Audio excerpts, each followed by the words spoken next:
ময়মনসিংহ বিভাগের যোগদানকৃত মাননীয় বিভাগীয় কমিশনার জনাব মোহাম্মদ মুক্তার আহমেদ আমাদের মাঝে বিশেষ অতিথির আসন অলঙ্কৃত করেছেন।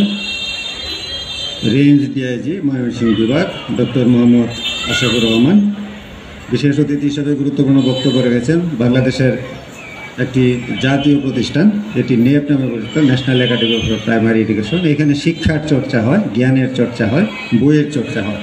উনি চমৎকার বক্তব্য রেখেছেন। মাহফুজুল আলম মাসুম অতিরিক্ত জেলা প্রশাসক শিক্ষা, যিনি শিক্ষা নিয়েই কাজ করেন। ময়মনসিংহের একটি স্বনামধন্য প্রতিষ্ঠান, এখানে যারা বসে আছেন তারা অনেকেই প্রতিষ্ঠান থেকে বিদ্যা অর্জন করে আজকে স্ব পদে প্রতিষ্ঠিত আছেন। সেই মুমিন নাসা সরকারি মহিলা কলেজের শ্রদ্ধাভাজন অধ্যক্ষ জনাব মোহাম্মদ খায়রুল ইসলাম উপস্থিত আছেন।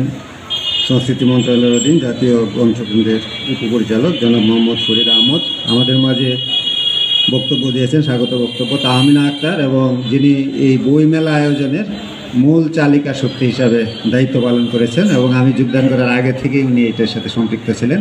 পাশাপাশি আমার সামনে উপবিষ্ট আছেন আমাদের উপপরিচালক স্থানীয় সরকার জনাব বিপিন চন্দ্র, উপসচিব। উপস্থিত আছেন আমাদের পরিবারী সদস্য স্যারের তনয়া। তো আজকে সুন্দর একটি অনুষ্ঠান উপস্থাপন করেছেন, যেটি European art and culture film show হিসাবে চলমান আছে। উপস্থিত আছেন আমাদের এক সহকর্মী রাজীব কুমার সরকার।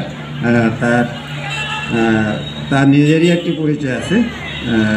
উনি অতিরিক্ত জেলা দায়রা জজ ময়মনসিংহ কর্মরত আছেন। সুদীপ্তা সরকার আমাদের শ্রদ্ধাভাজন শিক্ষক যতীন স্যারের কন্যা।